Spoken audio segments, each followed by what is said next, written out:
So it's not a wildly exciting or original one this week, see from the title. It's just kind of a different party sense. Sense for different kind of events and things we might go to. Obviously, you know, these are just merely the ramblings of me. They're not, you know what sort of parties you go to and what smells good, etc. So obviously pick your own. Yeah, also I've tried to pick them for sort of different types of parties to make it a little bit interesting, just a little bit. But yeah, you know, that's basically what it is. Don't need to ramble on. What we define as a party is something else as well, that we all differ in, and as it starts to get colder, the kind of more indoor events are quite normal, aren't they? Right, folks? So first up on the scent, as we sort of come out of summer, and it's not warm today, but it's been very warm. Probably get another Indian summer, to be fair. You know, you want to go down to the old beach and, you know, have a last beach party. Obviously it gets darker much earlier now, so get a nice little sunset there, you know, a little DJ stand. So Kayali's Coco Vanilla Utopia, or Utopia Vanilla Coco, one of them, 21. Basically this is a kind of, it's not your normal suntanny one, but it's going along them lines. There's lots of beautiful white flowers in there. There's a kind of coconutty, but not a sickly horrible hairspray coconut. It's quite creamy and quite pleasant. There's a little bit of a hint of the older honeysuckle. I think some of the sandalwood gives it that smooth kind of coconuttiness, but it's not sickly, it's not creamy. As we know, I can't be doing with them sorts of scents. So this one kind of has all that smoothness and that kind of, yeah, lovely richness. It's kind of a bit full bodied as well. It's not heavy, but it does take you to kind of beach nights and that kind of enjoyable pleasure. And it's just a great one.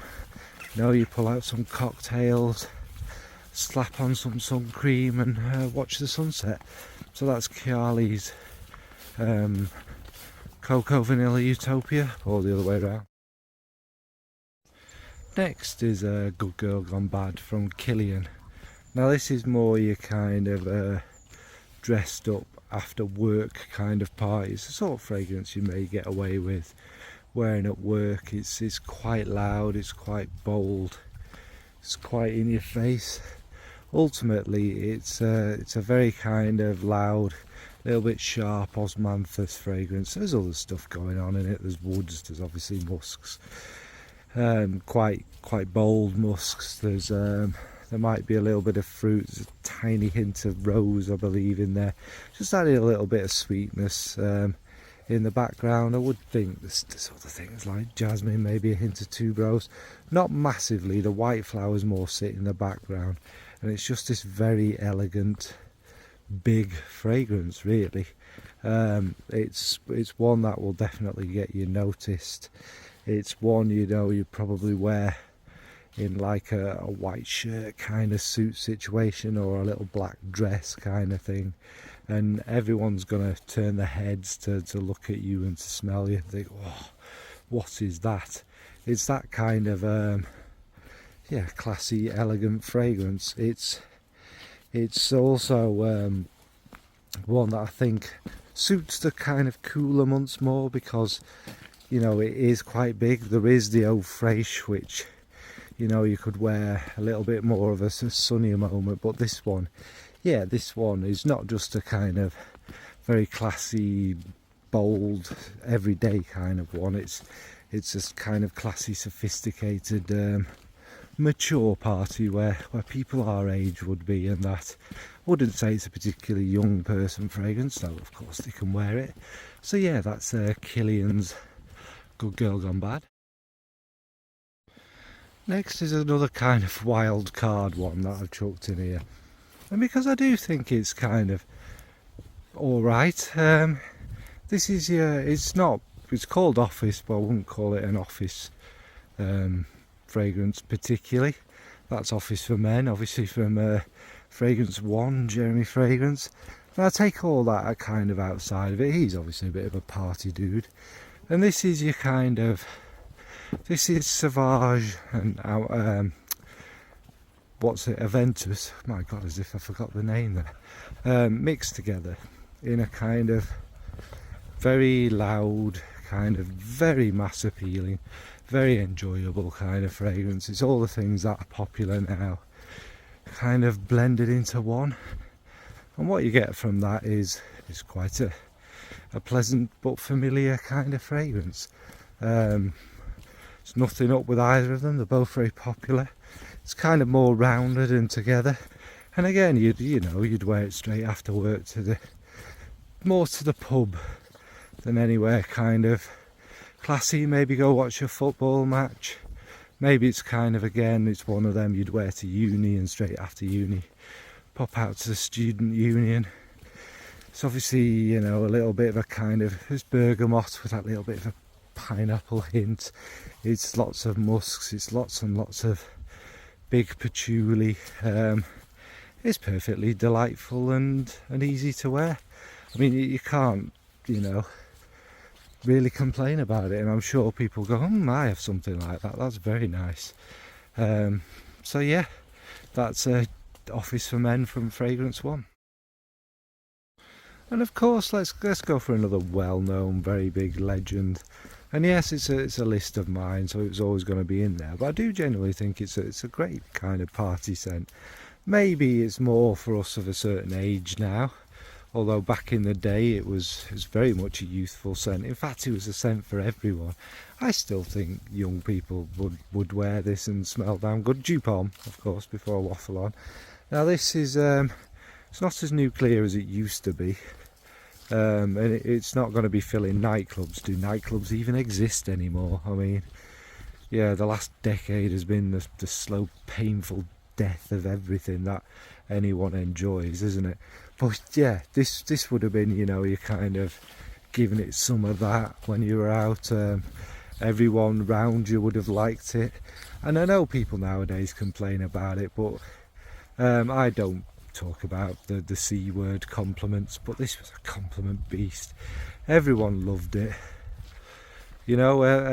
Pretty much every girlfriend I've had's kind of liked it, and I'm sure it reminded them of someone else, and it most certainly, whoever they're with nowadays, it'll remind them of me.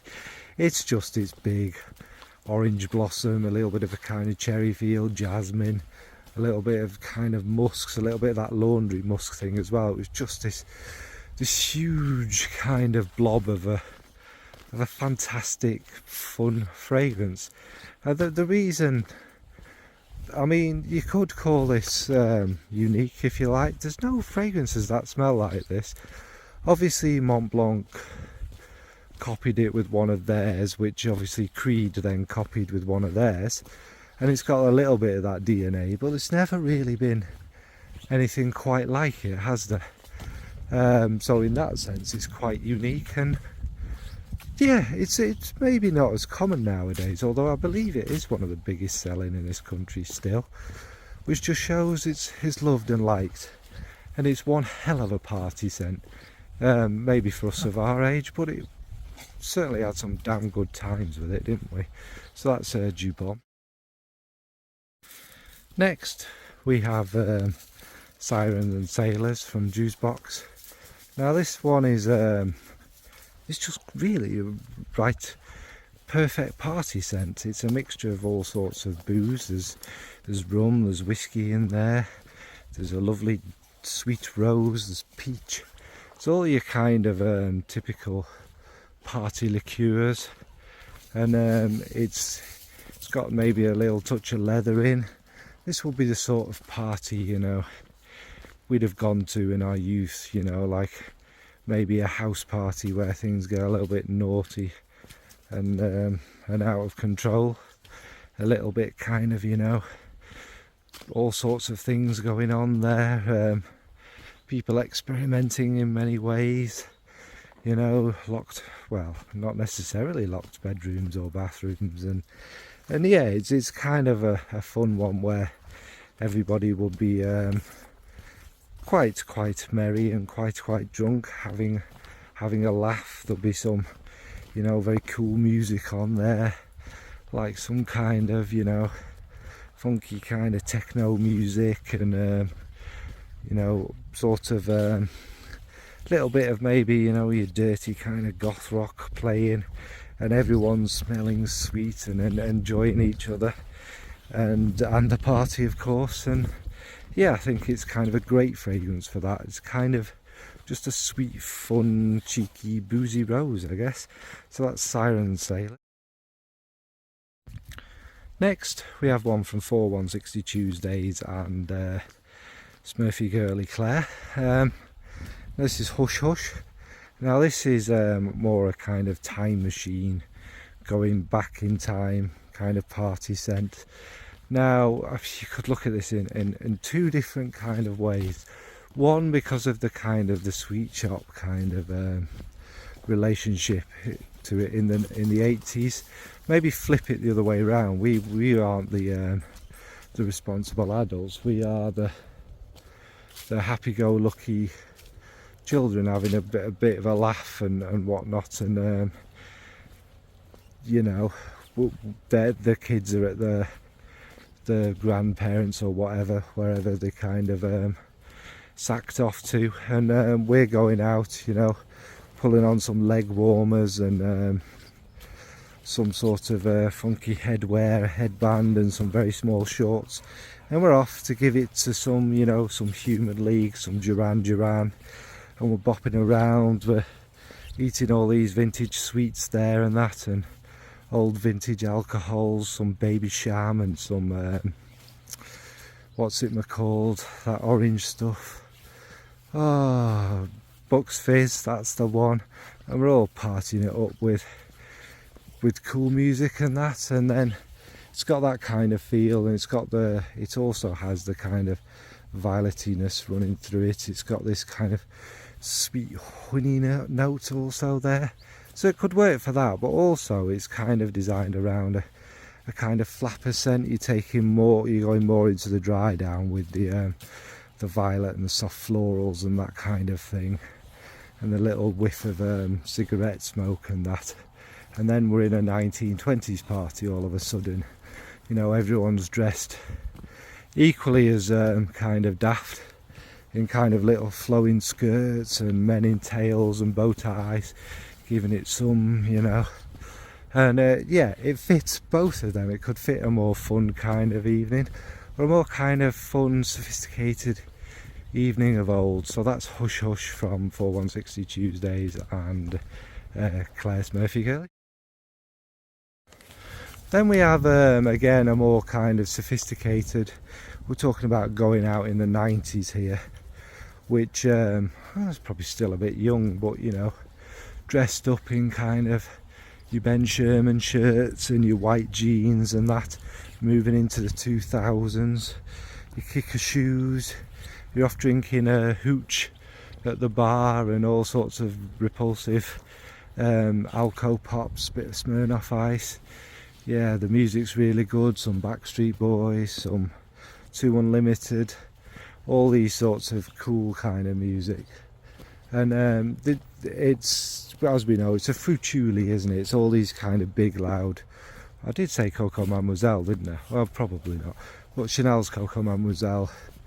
Yeah, it's big, brash, loud, juicy fruits, patchouli, musks, the kind of a whole kind of melange of citruses in there, and it's just it's instantly recognised as one of the most popular fragrances ever as well, and the nightclubs and everywhere would have kind of smelt of them. But back in that day, probably of more, you know, your mature kind of ladies, but we are the mature ones now, so again it would match kind of going out with someone wearing Joop or Malle and that, and just taking you back to them good old innocent days of proper night clubbing and proper fun. So yeah, that's Coco Mademoiselle from Chanel. Next, we get invited to a very posh party. Very posh party indeed. You know, we're over in Dubai and we're off out with people in cocktail dresses, and you know, you're very smartly dressed in your skinny suit, your little Rishi Sunak suit, with your little tie and your little shoes and your little skinnies that are too short still, and your little tight shirt. You know, you've got some bling bling on, and what you're going to do is spray a few sprays of Amouage's Opus 13 Silver Oud, maybe 13, who knows.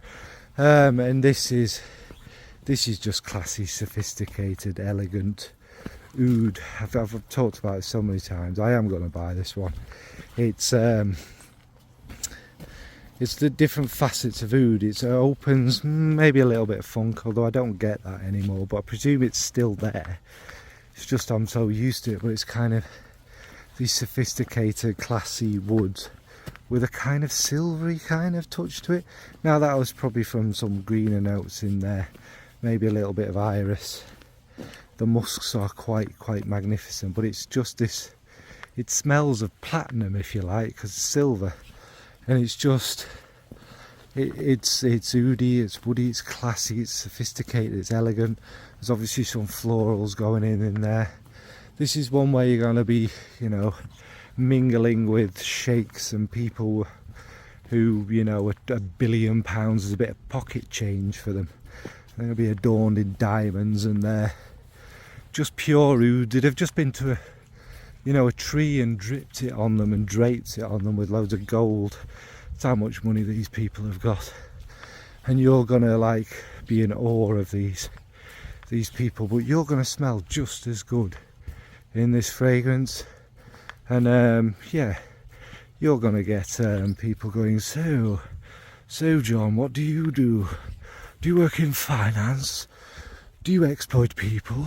Do you take fossil fuel from the ground when we don't need to burn it, to destroy the environment so that the ice caps melt and we're the only people left in our diamond castles? You know, them sorts of people will be at this party. But you're going to fit in with this very nice fragrance, but of course you're not one of them. So that is Amouage's Opus Silver Oud, we'll call it. And finally we'll go back to the beginning, sort of. So, you know, you've met some billionaire princess woman at this party of the last one, and she's like, well darling, would you like to go to our private island? I'll stop doing the voices, and we go off to the private island, and it's just white beaches, sapphire blue seas, a beautiful sun beating down, all these kind of tropical fruits, and across this magical beach is just endless tuberose flowers, gently bobbing and waving and nodding at everyone, almost seeming to smile at you, giving that beautiful kind of magical effect they do.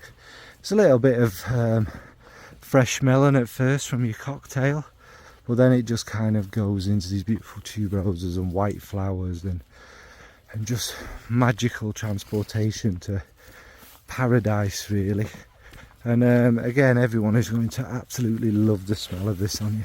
You're going to smell happy and bright and sophisticated again. Tuberose does have that kind of nod to days of old, doesn't it, really? But this is done in a modern way. It's not overly sweet.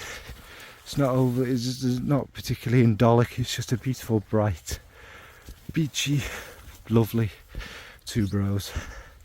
So that's the last one, Carnal flower. So yeah, I'm not going to waffle on in the old ending. As you can see what it is, it's just about tropical party flowers for all different sorts of scenarios. Something for everyone in there. And basically what I'd say is, to a party or a kind of going out situation, is wear something that gives you a bit of confidence. That's it, isn't it? That's why people are going to talk to you or want to dance with you and what have you. It's because you're a bit of confidence. And fragrances, you know, don't have to cost a lot of money to get you noticed or whatever. Familiarity works sometimes, doesn't it? But oh, die. In these old days of going out clubbing and that, it was basically just something kind of loud, sweet, stood out from the crowd, and there you go, job's a good one. Great party sense. Right folks, what about you? What would you wear to go partying? Any particular party events that weren't covered there? Right folks, thanks, bye.